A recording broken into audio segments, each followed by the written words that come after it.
वेदों का अध्ययन करने के पश्चात ब्रह्मचर्य आश्रम की समाप्ति पर गुरु की सेवा में लगे हुए जिस पुरुष को गुरु अपने घर जाने की आज्ञा प्रदान कर देते हैं वह व्यक्ति आश्रमी कहा जाता है। बुद्धिमान मनुष्य को चाहिए कि वह अपने अनुकूल स्त्री को स्वीकार करके तथा अपनी शक्ति के अनुसार अग्नि को ग्रहण करके ब्रह्म यज्ञ में संलग्न रहकर अपना जीवन यापन करे। तदनंतर अपने पुत्रों में धन को बांट करके ग्राम गांव घर से संबंधित सभी कार्यों को पुत्रों को सौंप करके पवित्र देश क्षेत्र में भ्रमण करते हुए वन के लिए प्रस्थान करना चाहिए।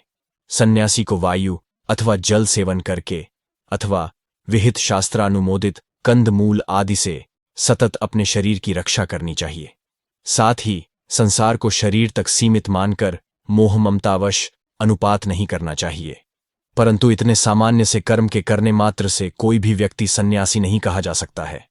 यह तो साधारण नियम का पालन है। सन्यासी के नियम इससे कहीं अधिक श्रेष्ठ कहे गए हैं। इसके लिए फल की इच्छा न रखते हुए सन्यास धर्म से मुक्ति प्राप्त करके वर्णाश्रम व्यवस्था एवं अग्नि का परित्याग करते हुए वानप्रस्थ आश्रम में प्रवेश करना चाहिए। साधारण लोगों की तरह स्त्री एवं सांसारिक सुखों का परित्याग कर वन में गमन करके अनुष्ठान आदि करने से क्या लाभ है?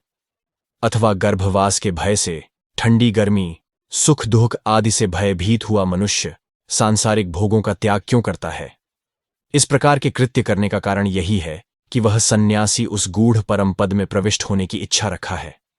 वह मृत्यु को जीत लेने वाले महाकाल का सतत स्मरण करता रहता है। वह सदा ही आध्यात्मिक मंत्रों का जप करता है तथा काषाय भगवा वस्त्रों को धारण करके दीक्षा ग्रहण कर लेता है। कुक्षि, कोख कांख और उपस्थ जननेन्द्रिय स्थान के बालों को छोड़कर अन्य सभी बालों का क्षौर करा लेता है। वह अपनी दोनों भुजाएं ऊर्ध्व की ओर करके इच्छानुसार भ्रमण करता है। गृहविहीन वह भिक्षा ग्रहण करके जीवन यापन करता है। उसे निधिध्यासन करते रहना चाहिए। जंतुओं से संरक्षण के लिए पवित्री को धारण किए रहना चाहिए। कमंडलू, चमस, छींका, त्रिविष्टप, जाड़े से रक्षा हेतु गुदड़ी, कौपीन, लंगोटी, स्नान करने के लिए धोती एवं अंगोछा पास में रखना चाहिए। इन वस्तुओं के अतिरिक्त और सभी कुछ सन्यासी को परित्याग कर देना चाहिए। वह यदि चाहे तो अपनी इच्छानुसार नदी के तट पर शयन करे। बिना कोई विशेष कारण के शरीर को सुख दुख आदि द्वारा कष्ट नहीं देना चाहिए। स्नान के लिए, पीने के लिए तथा शौचादि के लिए शुद्ध जल का सेवन करना चाहिए। वह न तो स्तुति प्रशंसा आदि से प्रसन्न हो और न ही निंदा अपमान होने पर किसी को शाप आदि ही दे। भिक्षा के लिए पात्र तथा स्नान आदि के लिए जल जिस किसी भी तरह से मिले उसे प्राप्त करना चाहिए। इस प्रकार से अनुपम श्रेष्ठ आचरण को स्वीकार करके यति को सदा ही जप करते रहना चाहिए। सुधीजनों को अपने मन में यह भावना करनी चाहिए कि यह विश्वरूप ब्रह्म और मनु अर्थात प्रणव रूप अक्षर ब्रह्म दोनों एक ही हैं। आकाश से वायु, वायु से ज्योति, अग्नि, ज्योति से जल और जल से पृथ्वी, इन सभी भूतों में जो अविनाशी ब्रह्म सर्वत्र व्याप्त है, ऐसे उस ब्रह्म को मैं प्राप्त हुआ हूं। अजर, अमर, अक्षर, अव्यय को मैं प्राप्त हुआ हूं। मैं अखंड सुखसागर रूप हूं। मेरे मध्य में बहुत सी लहरें माया रूपी वायु के द्वारा प्रादुर्भूत एवं विलीन होती हैं। मेरा इस शरीर से उसी तरह का संबंध नहीं है जैसे आकाश का मेघ से कोई भी संबंध नहीं रहता। अतः इस शरीर के जागृत, स्वप्न और सुषुप्ति आदि अवस्थाओं में मेरा जीवात्मा का क्या संबंध है?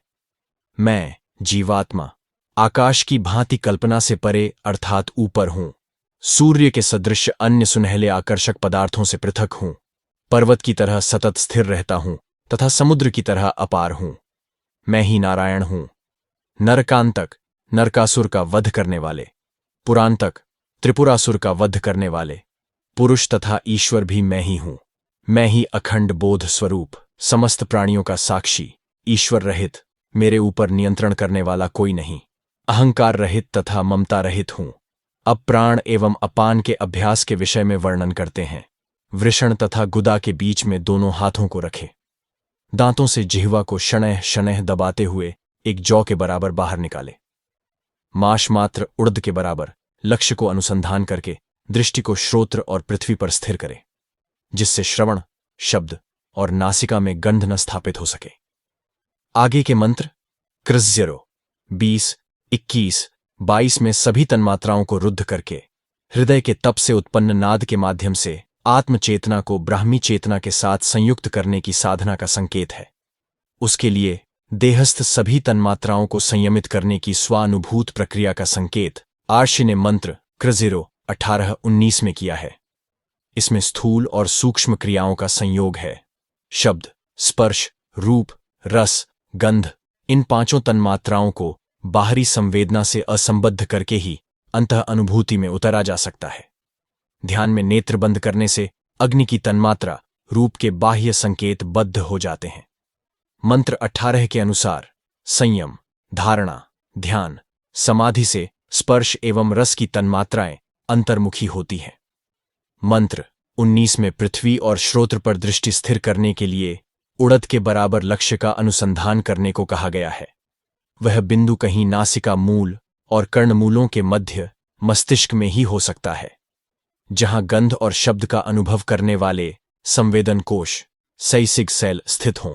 वहां अंतःदृष्टि ध्यान केंद्रित करने से नासिका रंध्रों में प्रवेश करने वाली गंध तथा कर्णरंध्रों से प्रवेश करने वाले शब्द अंतःक्षेत्र की तन्मात्राओं में स्थापित नहीं हो सकते।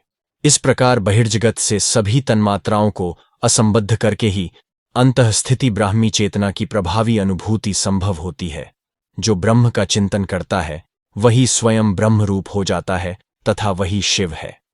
उस अविनाशी ब्रह्म को पूर्व जन्म में किए हुए पुण्य कर्मों के फलस्वरूप अभ्यास द्वारा ही प्राप्त किया जाता है। वायु के नाद का प्रकट होना ही हृदय का तप कहा जाता है।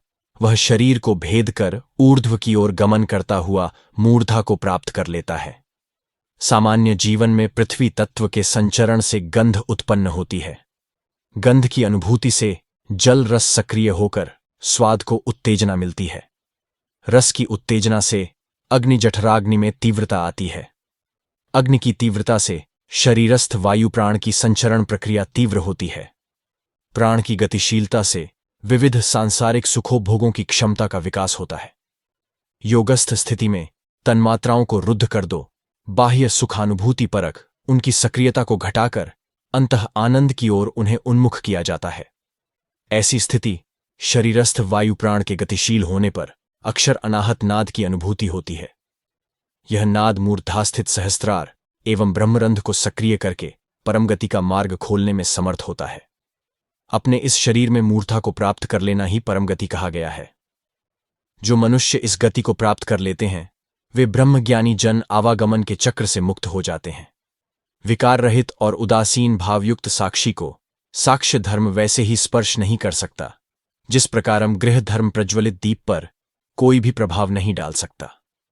दीपक के प्रकाश में ही गृही घर में रहने वाला अपने विभिन्न धर्म कर्तव्यों को संपन्न करता है, लेकिन दीपक उन सबसे अप्रभावित रहता है।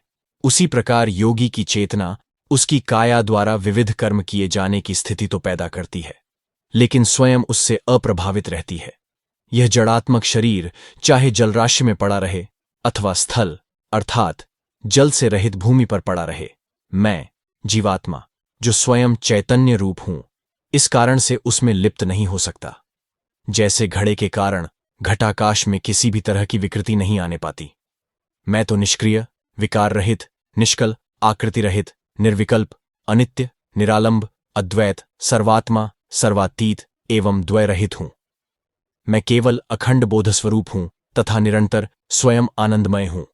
मैं स्वयं को ही सतत देखता हूं, स्वयं को ही अद्वैत रूप में मानता हुआ, स्वयं के आनंद का उपभोग करता हुआ, मैं स्वयं ही निर्विकल्प रूप हूं।